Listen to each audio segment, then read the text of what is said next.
Graça e paz, querido irmão, querida irmã, Deus abençoe a sua vida, Deus abençoe a sua casa, Deus abençoe a sua família, em nome de Jesus. Nós estamos em 120 dias de consagração, essa é a nossa sexta live do nosso propósito. Nós vamos receber a nossa sexta direção de oração neste dia, e louvado seja Deus pelo privilégio, né, que nós temos de poder, como igreja, participarmos deste tempo e deste propósito de consagração. Nós estamos entrando na sexta semana, né? 1 mês e meio aí já caminhou do nosso propósito, já são quase 40 dias, né? Já são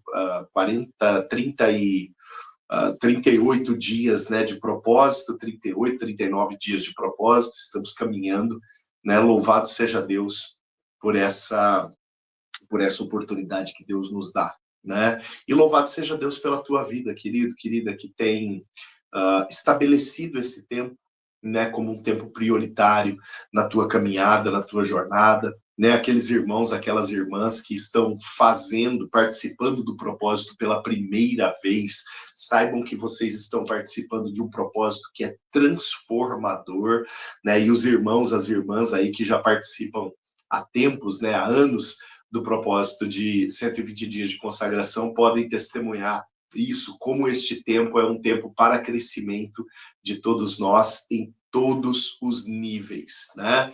Já há alguns dias nós estamos orando por algumas direções distintas, vinculadas ao avivamento, né?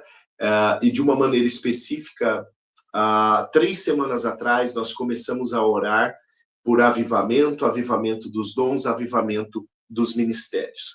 Hoje nós vamos entrar, na verdade nós já entramos ontem, né, durante o culto, em uma direção de oração que diz respeito ao uso dos nossos dons, à aplicação do nosso ministério. Hoje nós começamos o nosso ciclo de oração por despertamento e disposição para o serviço, né? Ontem à noite, ontem domingo, né, quando eu introduzia a nossa direção de oração para esta semana no culto, eu mencionei para vocês que não adianta nada, né, são palavras lançadas ao vento, nós clamarmos pelos dons, clamarmos pelos ministérios e não nos dispormos ao serviço. É uma necessária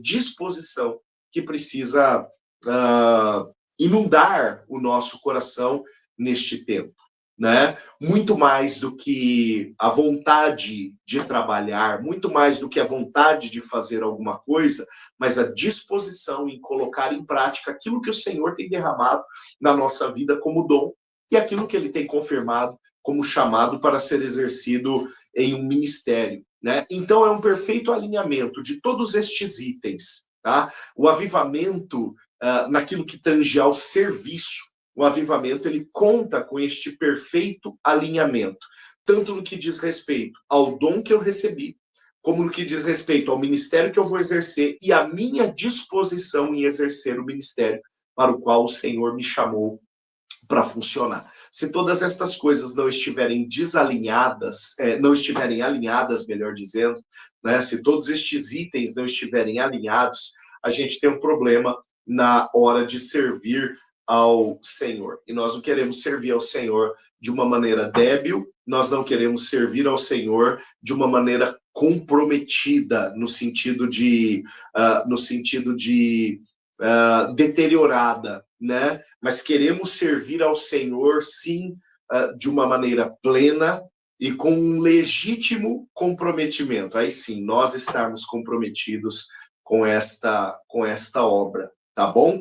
Nós vamos receber a direção bíblica. Antes, deixa eu dizer para você, esse vídeo é um vídeo gravado, né? Hoje, mais uma vez, embora eu não tenha célula à noite hoje, esse vídeo é um vídeo gravado justamente pelo fato de eu estar em viagem. Muito provavelmente, na hora que você estiver assistindo esse vídeo, eu ainda vou estar na estrada, né? Eu tenho uma viagem um pouco longa para fazer e hoje eu vou tocar, né, até quando der, até o horário que der, para que eu possa continuar essa viagem na madrugada e chegar ao meu destino para uma reunião ainda amanhã, logo pela manhã. Então esteja em oração por mim, né? Esteja em oração.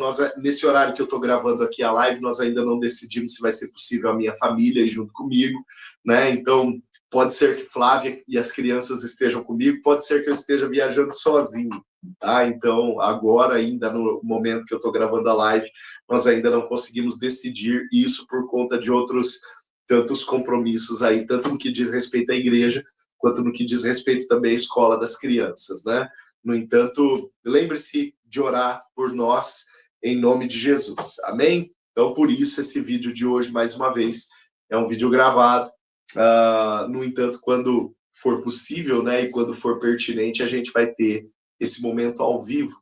E aí, quando for ao vivo, não tem jeito, né? Aí vai ser um bate-papo um pouco mais longo, um pouco mais comprido, porque nós vamos interagir aí com o bate-papo, né, com o chat e por aí afora. Bom, eu quero trazer como direção para a nossa oração para o decorrer desta semana a passagem de Atos capítulo 4. Se você puder abrir a sua Bíblia, se tiver com ela aí, Atos capítulo 4, a partir do versículo de número 23, tá? Atos capítulo 4, a partir do verso 23, o texto bíblico que diz respeito ao momento posterior à prisão de Pedro e João, né? Só para você se situar, se você voltar no capítulo anterior, no capítulo 3, você vai ver que Pedro e João, eles protagonizam um milagre ali na Porta Formosa do templo, né?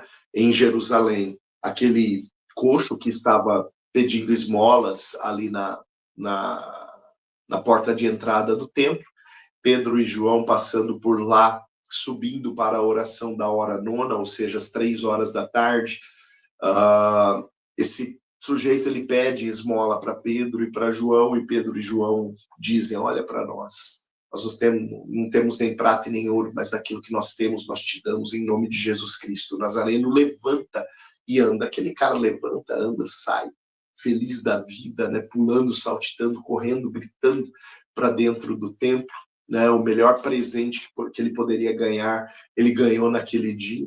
Esse sujeito é interrogado e, no final das contas, Pedro e João, eles são levados diante do Sinédrio, que era o STF da época, né, o Supremo Tribunal da época, e julgados debaixo de um julgamento um tanto quanto tendencioso, e depois de serem presos e açoitados, eles são logo soltos debaixo da seguinte orientação: parem de pregar acerca de Jesus. E aqui em Atos 20 Atos 4:20, tem uma das declarações lindas de Pedro como um cristão perseguido. Falamos da igreja perseguida ontem, né, no culto. Pedro, como um cristão perseguido, se comporta diante da ameaça. Ele diz, nós não podemos parar de falar daquilo que temos visto e ouvido, né? Ele diz, olha, eu fui chamado para ser testemunha, e eu não posso abrir mão deste privilégio de ser uma testemunha de Cristo Jesus. E a partir do versículo 23, a igreja está em oração depois deste susto, que foi Pedro e João serem presos, serem açoitados, serem levados diante do Sinédrio, ou seja, envergonhados, e receberem esta orientação de que não pregassem mais acerca de Jesus. A igreja vai orar. Antes de ler esta oração, responda para você mesmo, qual seria a tua oração no momento de dificuldade, no momento de prova, no momento no qual o teu compromisso com a obra viesse a ser, de alguma forma, ou sofrer, de alguma forma, tentativas de ser prejudicado, né? Tentativas de você ser prejudicado na sua obra, no seu serviço, no oferecer dos teus dons, no oferecer dos teus ministérios. Qual seria a tua oração? Geralmente a oração, ou quem sabe a oração de muitos de nós seria a seguinte: Senhor, afasta a dificuldade, fecha a boca do cão, né? Afasta as investidas do inimigo, né? Envergonha os meus inimigos. Muitas vezes, quem sabe, as nossas orações seriam nessa direção, né? Para que Deus estabelecesse uma situação confortável para que nós possamos servi-lo, para que o nosso serviço ele possa transcorrer de uma forma tranquila e sem exigir de nós maiores esforços. Quem sabe, muitas vezes a nossa oração ela caminharia nesta direção. Vamos ver se essa foi a oração da igreja nos dias de Pedro e João. A partir do verso 23, Atos 4, a palavra diz assim: uma vez soltos, Pedro e João procuraram os irmãos e lhes contaram tudo o que os principais sacerdotes e os anciãos tinham lhes falado. Ouvindo isso, unânimes levantaram a voz a Deus e disseram, presta atenção: Tu, soberano Senhor, fizeste o céu e a terra, o mar e tudo que neles há. Disseste por meio do Espírito Santo, por boca de Davi, nosso pai, teu servo. Porque se enfureceram os gentios e os povos imaginaram coisas vãs, os reis da terra se levantaram e as autoridades se juntaram contra o Senhor e contra o seu ungido. Porque, de fato, nesta cidade, Herodes e Pôncio Pilatos, com gentios e gente de Israel, se juntaram contra o teu santo servo Jesus, a quem ungistes, para fazerem tudo o que a tua mão e o teu propósito predeterminaram. Presta atenção agora, versículo 29. Agora, Senhor, olha para as ameaças deles e concede aos teus servos que anunciem a tua palavra com toda a ousadia, enquanto estendes a tua mão para fazer curas, sinais, prodígios por meio do nome do teu santo servo Jesus. Tendo eles orado, tremeu o lugar onde estavam reunidos. Todos ficaram cheios do Espírito Santo e com ousadia anunciavam a palavra de Deus. Querido, querida, essa oração de Pedro, dos demais apóstolos que estavam ali com ele, dos outros discípulos que acompanhavam o movimento ali desde o derramar do Espírito Santo em Atos 2 e alguns que acompanhavam o movimento cristão até antes disso, a oração desses sujeitos é uma oração que, em algum determinado momento, ela precisa chamar a nossa atenção. Né? Porque, como eu disse, quem sabe, muitas vezes a nossa oração ela iria seguir na seguinte linha: Senhor, tá difícil trabalhar, tá difícil cumprir o meu chamado, tá difícil cumprir o meu ministério, né? A perseguição, e ontem eu mencionei no culto, repito, nós não temos nem dimensão do que seja perseguição. Nós, cristãos brasileiros, em nenhum lugar do Brasil, temos dimensão do que seja de fato perseguição. Né? Lembre-se daquilo que a gente viu ontem no culto, o vídeo que você assistiu da Missão Portas Abertas, acerca de cristãos que foram retirados da sua família, né? E famílias que perderam de maneira trágica alguns entes queridos, né? Você pode se lembrar do que você assistiu ontem. Eu tomo cuidado de usar algumas palavras, queridos, né? Aqui no YouTube, para que o vídeo não seja considerado ofensivo, né? E tirado do ar. Mas você entende o que eu estou falando, é só você se lembrar dos vídeos que nós vimos ontem da Missão Portas Abertas, ali no culto da nossa igreja, ok? Mas nós não temos nem dimensão do que seja perseguição. Mas, de fato, às vezes pregar o evangelho não é uma tarefa simples. Às vezes, nós vamos tentar pregar o evangelho e vai parecer que nós estamos batendo em ferro frio. Às vezes, nós vamos pregar para algumas pessoas, e algumas muito honestas, né? E pecaminosamente honestas vão virar para nós e dizer assim: eu não quero o evangelho que você está me pregando.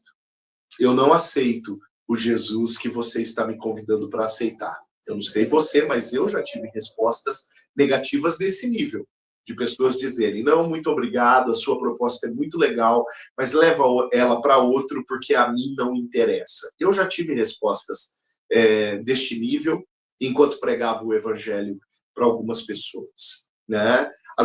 A gente fica triste com isso, a gente fica abalado, abatido, mas em alguns momentos é a resposta, é a negativa que nós vamos ter. Em outros momentos a negativa vai ser intrínseca. A gente convida as pessoas a sorrirem, fazem cara de paisagem, até aceitam uma oração, até aceitam que você pregue para elas, mas no final das contas não correspondem ao Evangelho.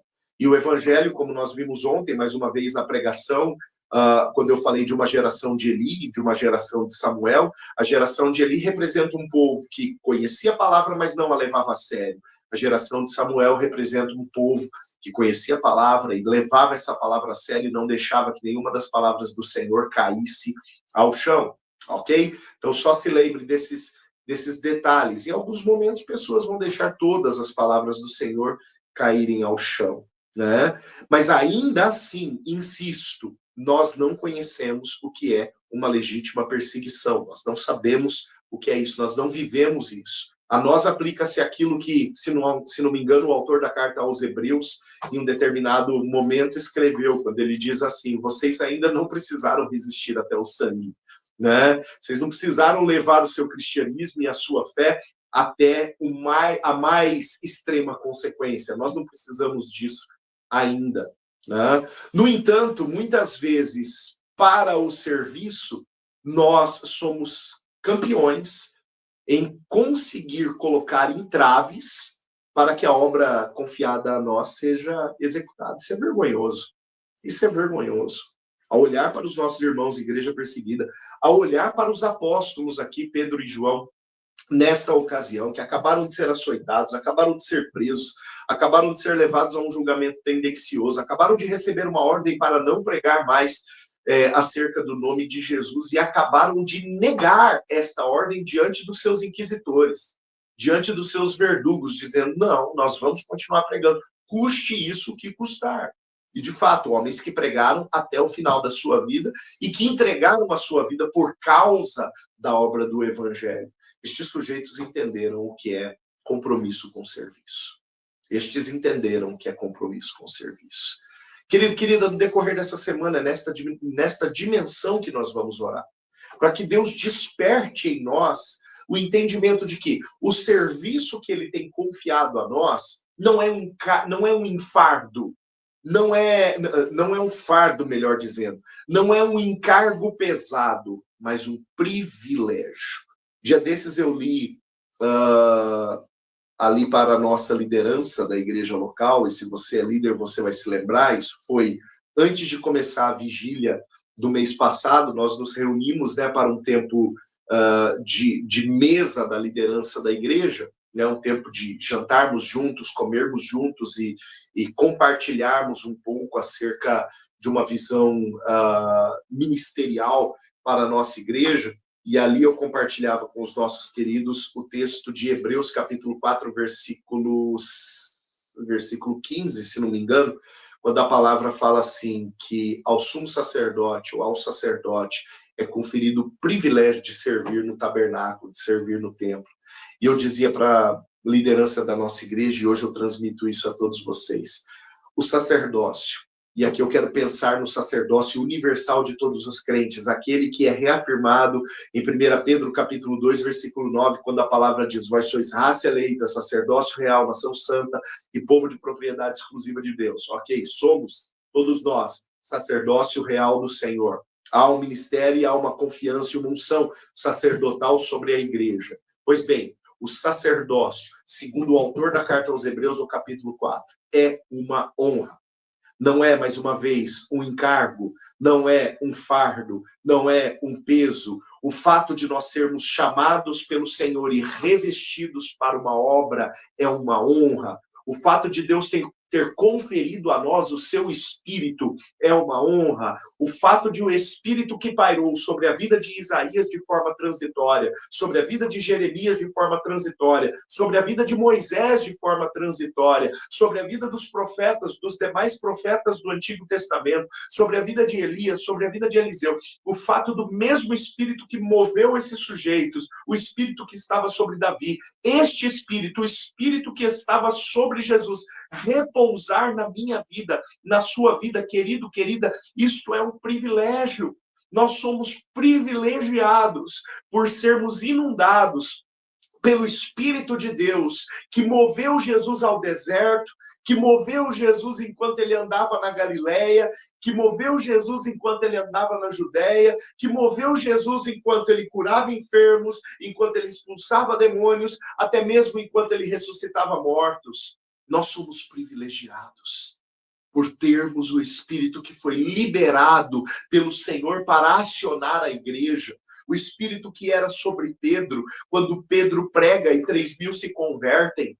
O Espírito que era sobre Pedro e João, quando lá na porta formosa do templo, eles levantam aquele coxo, dizendo, eu não tenho prata, não tenho ouro, mas aquilo que eu tenho, eu te dou. Levanta, anda. O Espírito que era sobre Paulo, quando as escamas dos olhos dele caíram e o Espírito tomou a vida dele e fez com que ele fosse um servo pregador da palavra, evangelista, um homem seguido por sinais, por maravilhas, e ele mesmo diz, quando nós entramos com a palavra no território de Corinto, nós não entramos com palavras persuasivas, mas com sinais e maravilhas no nome do Senhor. O Espírito que moveu os apóstolos, o Espírito que moveu a igreja no primeiro e nos primeiros séculos, o Espírito que trabalhou em todos os avivamentos da história, o Espírito que levantou John Wesley na Inglaterra do século XVIII e lá no dia 24 de maio de 1738 colocou em chamas o coração daquele homem, para que ele pudesse ser um instrumento de avivamento ali na Inglaterra, dar início ao movimento metodista. O Espírito que inundou o coração do reverendo Justin Spalding, que veio dos Estados Unidos para plantar a igreja metodista no Brasil. O Espírito que se moveu na vida de pastores e de discípulos e discípulas na história da igreja neste país e em outros países. É o Espírito que é liberado sobre a nossa vida, para que neste tempo nós venhamos a concluir a obra do Senhor, que Ele tem confiado a nós na cidade de Presidente Prudente e nos entornos desta cidade. É um privilégio. É um privilégio. Não é um encargo, não é um peso, não é um fardo, mas é um privilégio nós sermos cheios deste Espírito, querido. E é um desperdício nós sermos cheios para travarmos na hora de colocar o nosso ministério em prática, travarmos da disposição. Olha só, Deus derrama dom, Deus confirma ministério, Deus tem uma obra diante dos nossos olhos. Os campos estão brancos, para que nós venhamos a nos dispor. As ferramentas estão aí, os meios estão aí, os ministérios estão funcionando, as células estão funcionando, sabe? Tem plantação de igreja, querido, querida, que nós estamos trabalhando nelas. Tem plantação de igrejas nas quais o Senhor nos tem confiado a graça de podermos funcionar e de podermos trabalhar, para que eu e você sejamos instrumentos do Senhor neste tempo.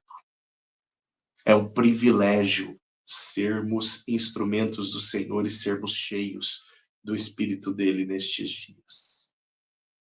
É um privilégio. Deixa só eu mudar aqui o meu microfone.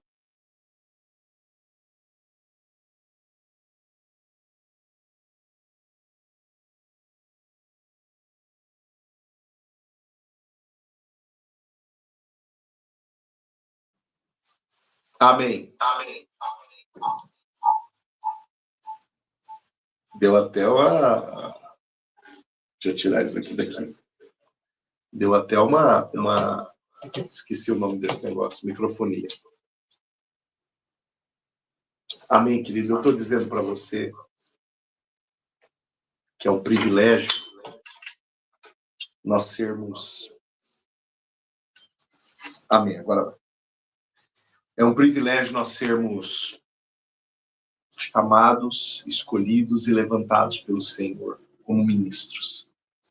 Quando eu falo, então, de uma disposição para o serviço, quando a nossa oração vai na linha da disposição pelo serviço, é de um compromisso pessoal que nós estamos falando, de uma escolha individual que nós estamos falando, sabe? Não é o Senhor que vai plantar em você disposição para servir. Isso é um problema seu. Não é o Senhor que vai despertar em você vontade de servir. Isso é uma escolha sua. Muitas vezes porque a questão não vai ser inerente à vontade ou não. Muitas vezes vai ter que ser sem vontade. Muitas vezes as motivações externas vão ser insuficientes para te encorajar a uma determinada obra. No entanto, até mesmo quando for sem vontade, até mesmo quando for por obediência, nós temos que nos levantar. Sabe, eu imagino que muitas das coisas que os apóstolos, os discípulos dos primeiros séculos fizeram, eles fizeram por obediência.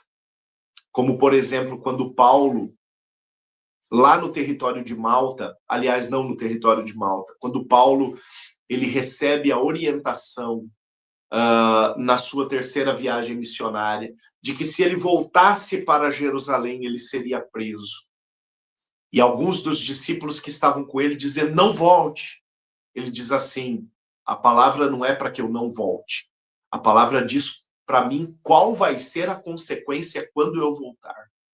Né? Paulo não queria ser preso, mas ele volta para Jerusalém sabendo qual era a consequência dele voltar. Sabe? Muitas das coisas que o Senhor vai nos confiar não vão ser as coisas mais saborosas e gostosas. Não vão ser as coisas mais felizes e satisfatórias. Mas por obediência, nós precisamos nos mover. Sabe, querido, disposição ao serviço é muito mais do que interesse e satisfação pessoal. Diz respeito à obediência que nós temos ao Senhor. Diz respeito ao nosso senso de importância. Atos 20, 24, eu falei isso no Liderando Bem terça-feira passada, em Atos 20, 24, o apóstolo Paulo diz, não tem nada de importante em mim, a não ser o meu ministério. Sabe, é o senso de discernimento daquilo que de fato é importante em nós.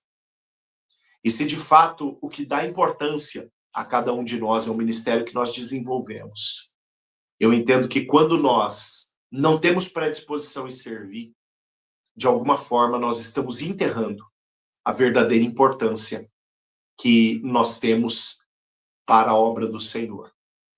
E aí não importa o que eu faça, não importa qual seja a minha boa intenção, não importa onde as minhas mãos estejam, ou o que as minhas mãos estejam empenhadas a fazer. Se eu não estiver empenhado em fazer aquilo para o qual o Senhor me levantou, a minha maior importância está sendo enterrada.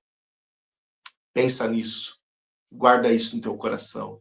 Disposição para o serviço não tem a ver com vontade.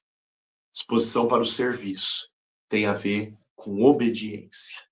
Olha para estes apóstolos de Atos 4.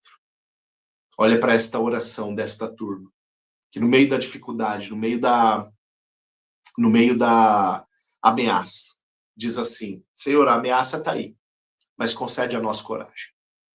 Concede a nós coragem, para que a gente não volte atrás, para que a gente não invente desculpas, para que a gente não seja manhoso, mas para que o teu evangelho, aquilo que o Senhor confiou a nós, seja vivenciado e pregado todos os dias. Amém?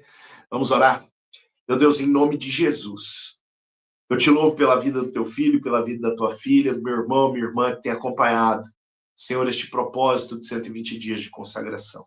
Te louvo pelos teus filhos, pelas tuas filhas que têm, meu Deus, desenvolvido a leitura da palavra no decorrer destes 120 dias. Te louvo também, ó Pai, por estes, por estas, meu Deus, que têm recebido as direções de oração dadas pelo Senhor, para que nós possamos desenvolver como igreja. Pai, em nome de Jesus, que nesta semana, Deus, O Senhor, como já orei ontem lá na igreja, o Senhor possa revolucionar a história de serviço da tua igreja. Senhor, é uma igreja orando numa direção, e a direção é esta, Senhor, disposição pelo serviço, disposição para a tua obra, disposição em servir. E nós temos entendido, Pai, através da tua palavra, que disposição para o serviço, Senhor, não diz respeito à vontade. Senhor, disposição para o serviço diz respeito à obediência, quanto nós estamos dispostos a obedecer, determina o quanto nós estamos dispostos a te servir. Que nesta semana, Pai, vidas sejam vivificadas, homens, mulheres, crianças, adolescentes, Senhor, jovens, Senhor, anciãos, sejam vivificados na sua, Senhor, obediência para o cumprimento do serviço que o Senhor nos tem confiado como povo e como igreja, Pai. Sobre cada um de nós, sobre o teu povo, sobre a tua igreja, seja concedida a autoridade para servir com ousadia nas áreas sobre as quais o Senhor tem derramado dons e confirmado ministérios sobre a vida do teu povo, Pai. Eu quero colocar estas vidas, meu Deus, que estão acompanhando este vídeo, Senhor, debaixo da tua graça, debaixo da tua bênção. Eu peço que o Senhor possa abençoar este lar, possa abençoar esta família, possa abençoar os propósitos e os projetos e derramar, Senhor, do teu cuidado poderoso, grandioso, sobre a vida de cada um destes seus filhos e de cada uma destas tuas filhas. Obrigado, Senhor, por este momento, obrigado pela tua orientação e pela tua palavra, que é transformadora, que ela sirva para transformar conceitos e aperfeiçoar a nossa vida. Eu oro agradecido no nome de Jesus. Amém. Amém. Querido, querida, Deus abençoe a sua vida. Deus abençoe a sua semana, seja uma semana de vitórias. E separa um tempinho de cada dia desta semana para orar na direção que você acabou de receber. Amém? Deus te abençoe.